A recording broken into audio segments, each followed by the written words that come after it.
This is Leon Wickenkamp with Wickenkamp Live Trap Manufacturing, and I want to show you my Bobcat bait extensions. So I made these devices, cage if you will, open-ended cage. It's made out of 1/2 by 1 inch material, 16 gauge, and I make the smaller mesh so the animal can't reach through the side and steal the bait, so it protects the bait area. And what these do is it's going to lengthen your trap out by approximately 10 inches. And I've got in these bait extensions, I've got a door with a spring-loaded latch, and the opening on this is a goodly size, so you can get a pretty good piece of bait in there, and easy to access to bait your trap. So the idea of these extensions is to lengthen your trap out, and it's going to make that animal enter your trap further, be more committed to step on the pan where they can't reach in and step over and grab the bait and refuse and turn around and leave. So by adding this to your trap, it's going to add, like I said, about 10 inches in length to your trap. And that should equate into better overall catches and less refusals. You can use anything in there for bait. A lot of people use a piece of beaver meat, maybe a muskrat, a rabbit, squirrel, something to that effect. I'm not recommending this, but I know people have probably used this for live bait as well.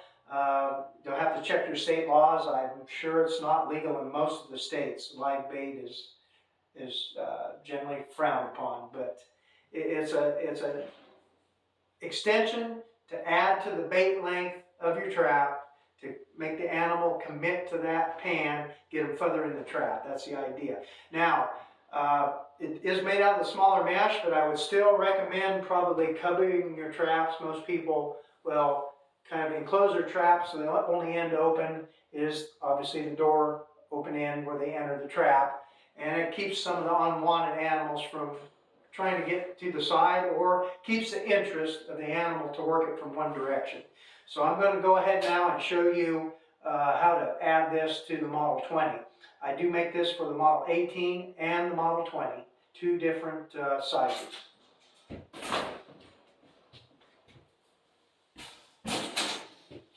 Okay, so we're going to take the cage extension, bait extension, and it's got a seam in this corner with the clips.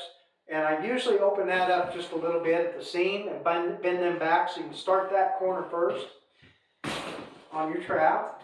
Corner goes in, and these can be a booger to put on sometimes, so you gotta have some patience. So you start that corner and then work the rest of it around, and it should slide onto the trap. Like I said, you got to have some patience with it.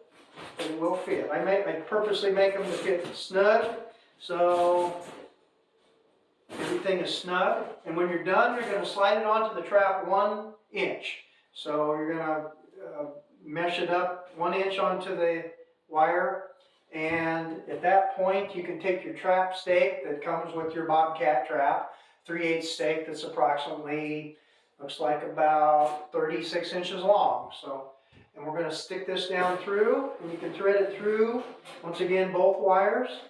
And then you can go ahead and either push this in the ground or pound it in if you got frozen or hard ground, and pound this right down tight, and that's going to secure your bait extension. You can, if you're in an area where you have raccoons and other nuisance animals, which most people deal with that when they're going after a bobcat, unless you're going to trap very cold weather when those animals don't move. But in case you use it earlier in the season, you might want to add a couple pieces of tie wire along each side, the length of the trap here, and brace this cage up so the animal, such as a raccoon, cannot get to the bait. But a lot of that can be eliminated by canopying the trap. I think I've covered everything on this bait extension. So once again, these are the bait extensions for the Bobcat traps, both the Model 18 and the Model 20.